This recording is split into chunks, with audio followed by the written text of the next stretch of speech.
Good evening, नमस्कार, पहला प्रणाम दोस्तों। स्वागत है आपका देवभूमि करियर पॉइंट पर। आशा करता हूँ आप सभी लोग स्वस्थ होंगे, काफी अच्छी आपकी स्टडी चल रही होगी। तो देखिए यूके ट्रिपल एससी का एक लेटेस्ट नोटिफिकेशन निकला है भैया आपका, और असिस्टेंट अकाउंटेंट की आपकी विज्ञप्ति जारी हो चुकी है। इस फॉर्म को आप भर सकते हैं 5 अप्रैल से, और लास्ट डेट है 29 अप्रैल। और इसकी जो लिखित परीक्षा का अनुमानित तिथि है, टेंटेटिव डेट जो दिया आयोग ने 6 जुलाई 2025 दी है। और दोस्तों यूके ट्रिपल एससी जो अनुमानित तिथि देता है, अमूमन उसी तिथि में एग्जाम हो भी जाता है। ठीक है, तो इसी को आप फाइनल मान के अपनी प्रिपरेशन करें। हालांकि जो ये पोस्ट निकली है इस बार काफी कम है, 63 है टोटल। लास्ट टाइम पे तो बहुत ज्यादा पोस्ट थी हमारी असिस्टेंट अकाउंटेंट वाले में, लेकिन वो कई सालों की थी। तो इस बार देखिए पिछले साल वैकेंसी भरी है, उसके हिसाब से अगर ये रेगुलर भी देते हैं साल डेढ़ साल में वैकेंसी, और कम भी आते तो कोई बात नहीं। इससे क्या होता है कि मोटिवेशन बना रहता है अकाउंट्स वाले छात्रों का भी, जो भी अकाउंटेंट बनना चाहते हैं। ठीक है, इसमें क्वालिफिकेशन जो रहेगी आपकी, कॉमर्स बैकग्राउंड के स्टूडेंट जो हैं और जो बीबीए वगैरह जिन्होंने किया है उनके लिए ये आपकी पोस्ट रहती है। असिस्टेंट अकाउंटेंट में टोटल 55 पोस्ट है, अलग अलग विभागों में अलग अलग वैकेंसी है। आप लोग इस चार्ट को चेक कर लीजिएगा। ठीक है, क्वालिफिकेशन देखिए आपकी लेवल 5 की जॉब होती है असिस्टेंट अकाउंटेंट। ठीक है, 2800 ग्रेड पे, 21 से 42 साल एज है। और आपका देखिए वाणिज्य में आपका या तो आपके पास बीकॉम होना चाहिए या आपके पास बीबीए होना चाहिए। ठीक है, या इसके अलावा आपके पास अगर पोस्ट ग्रेजुएट इन अकाउंटेंसी और हिंदी टाइपिंग का आपको नॉलेज है तो आप कर सकते हैं। कहने का मतलब अगर आपने देखिए पोस्ट ग्रेजुएट भी किया है अकाउंटेंसी में किसी अन्य डिग्री के साथ, तो आप फॉर्म को भर सकते हैं, लेकिन हिंदी टाइपिंग आनी चाहिए। ठीक है, तो कई बच्चे क्या करते हैं, मान लो किसी ने इंजीनियरिंग किया है या किसी ने अन्य कोर्स किया है और अकाउंटेंसी से रिलेटेड या अन्य कोई कोर्स होता है ग्रेजुएशन का, तो उसके बाद पोस्ट ग्रेजुएट में आपका अकाउंटेंसी से की है। ठीक है, तो वो इस फॉर्म को भर सकते हैं।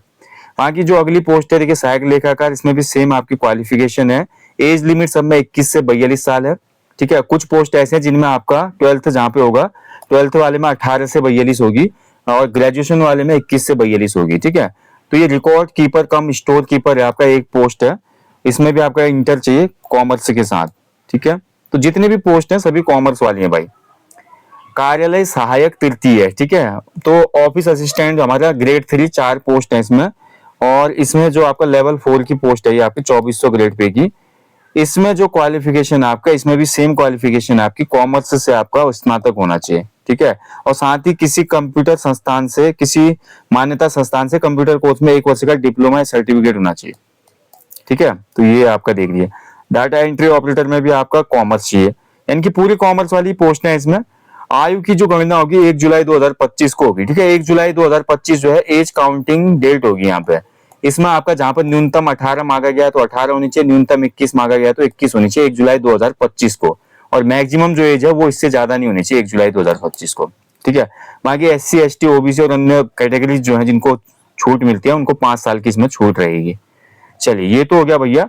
और बाकी देखिए यहाँ पे गेम्स वालों के लिए भी रिजर्वेशन है।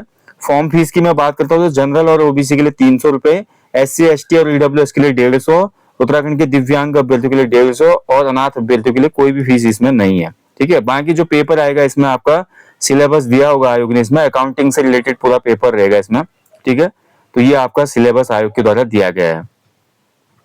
ठीक है, तो ये सिलेबस है आपका, देखिए financial accounting and computerised accounting, उसके बाद financial management and financial statement analysis. Okay, यहाँ से यूनिट 3 में आपका है money banking and financial markets, और यूनिट 4 में आपका business organisation management and trade. ठीक है, ये 4 है। यूनिट 5 है आपकी बिजनेस इकोनॉमिक्स एंड स्टैटिक्स आपकी हो गई, और यूनिट 6 है आपकी marketing management and business environment. तो ये 6 यूनिट से आपके क्वेश्चन बनेंगे सभी पोस्टों के लिए। क्लब एग्जाम होगा इसमें। क्लब एग्जाम का मतलब ये है कि आप एक ही फॉर्म भरेंगे और जिन भी पोस्टों में अप्लाई करना चाहते हैं सभी में कर लीजिए एक ही फॉर्म से, और सभी पोस्ट के लिए एक ही आपका क्या होगा, पेपर होगा। और उसके बाद आपको पोस्ट प्रेफरेंस मिलेगी। ठीक है, रैंक के हिसाब से। तो ये आपका है इसमें। अब बाकी देखिए ये तो निकल गया भैया। काफी बच्चों को उम्मीद थी कि फॉरेस्ट गार्ड का भी जो विज्ञप्ति थी वो भी निकाले आयोग।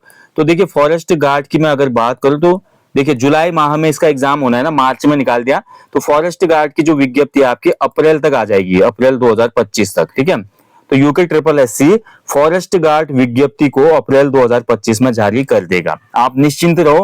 हालांकि देखिए पदों की संख्या कम हुई है, क्योंकि जो हमारे वेटिंग वाले बच्चे थे लास्ट भर्ती के, उनको फाइनली वन विभाग ने नियुक्ति देनी पड़ी। क्योंकि देखिए एक बार आप लिस्ट जारी करते हो वेटिंग की, फिर नहीं दोगे ये भी गलत है, उन बच्चों के साथ भी अन्याय होगा।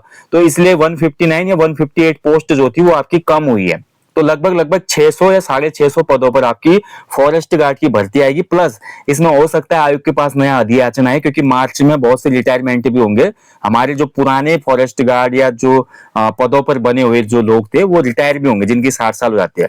तो काफी ग्रुप जो हमारे संविधान में लगे हुए फॉरेस्ट गार्ड थे पुराने, वो बाद में फॉरेस्ट गार्ड बने, तो इस वजह से उनका रिटायरमेंट भी होगा, कुछ पोस्टें वहां से भी निकलेंगी। तो लगभग मेरे को लगता है 700 पोस्टों पे फॉरेस्ट गार्ड की वैकेंसी का विज्ञापन आपको अप्रैल 2025 में आयोग दे देगा, क्योंकि आयोग ने अपने कैलेंडर में फॉरेस्ट गार्ड के टेंटेटिव जो डेट दी है एग्जाम की, वो अगस्त दी है। ठीक है, तो अगस्त में अगर एग्जाम है तो मान के चलो भैया, अगस्त में अगर आयोग एग्जाम करा रहा है तो आपका अप्रैल मिड में, जैसे आज ये फॉर्म निकला है, अप्रैल 15 या 20 तक आपका फॉरेस्ट गार्ड की विज्ञप्ति आयोग निकाल देगा। ठीक है, बाकी देखिए सींचपाल वाले में अभी कुछ भी कहना अतिशयोक्ति होगी, क्योंकि सींचपाल के लिए अभी आयोग के पास भी स्पष्टीकरण है नहीं, लेकिन फॉरेस्ट गार्ड की वैकेंसी आना तय है। तो आप सभी लोग निश्चिंत रहो और अपनी तैयारी करते रहो, अपनी प्रिपरेशन को बिल्कुल भी ब्रेक नहीं देना है, कंटिन्यूटी बना के चलिए। ठीक है, तो जल्दी मिलेंगे दोस्तों। बाकी कोई सवाल हो आपके तो आप लोग मैसेज कर सकते हैं। और एप्लीकेशन पे दोस्तों आप सभी को पता होना चाहिए, आगामी पुलिस भर्ती के लिए full length practice set launch हो चुका है कोर्स आपका, वो ये फॉरेस्ट गार्ड में भी हेल्प करेगा। ठीक है, तो ये हमारे देखिए उत्तराखंड पुलिस कांस्टेबल और जो हमारे फॉरेस्ट गार्ड भर्ती है उसके लिए फुल लेंथ प्रैक्टिस सेट वाला जो कोर्स है, 50 फुल लेंथ प्रैक्टिस सेट, ये लॉन्च हो चुका है एप्लीकेशन पे। हिंदी इंग्लिश दोनों भाषाओं में इसमें प्रैक्टिस सेट आपके रहेंगे। आयोग के लेटेस्ट पैटर्न पे प्रैक्टिस सेट होंगे। 20 नंबर की इसमें हिंदी होगी, 10 नंबर की रीजनिंग होगी, 30 नंबर का जीएस करंट अफेयर होगा और 40 नंबर की उत्तराखंड जीके और करंट अफेयर्स के प्रश्न होंगे। ठीक है, तो ये आपका बहुत महत्वपूर्ण है, आगामी उत्तराखंड पुलिस कांस्टेबल और उत्तराखंड जो फॉरेस्ट गार्ड परीक्षा होनी है। ठीक है, तो इनके लिए अगर आप प्रिपरेशन कर रहे हैं तो आप जरूर in full length practice sets को लगाइए। और स्टार्टिंग में इसमें 200 बच्चों के लिए आपका कूपन कोड भी है, 40% ऑफ है, कूपन कोड यूज कर लेना। लेकिन कूपन कोड की लिमिटेशन केवल 200 तक ही है, उसके बाद कूपन कोड एक्सपायर हो जाएगा। तो पहले आओ पहले पाओ भैया। ठीक है, बाकी जो आज की वैकेंसी आई है असिस्टेंट अकाउंटेंट वाली, इससे संबंधित कोई भी आपके डाउट क्वेरी हो, फीडबैक जरूर दीजिएगा। कमेंट बॉक्स में सवाल पूछ सकते हैं या अन्य सवालों के लिए आप व्हाट्सएप मैसेज भी कर सकते हैं 9760040434 पे। Thank you for watching. जय हिंद, जय देवभूमि।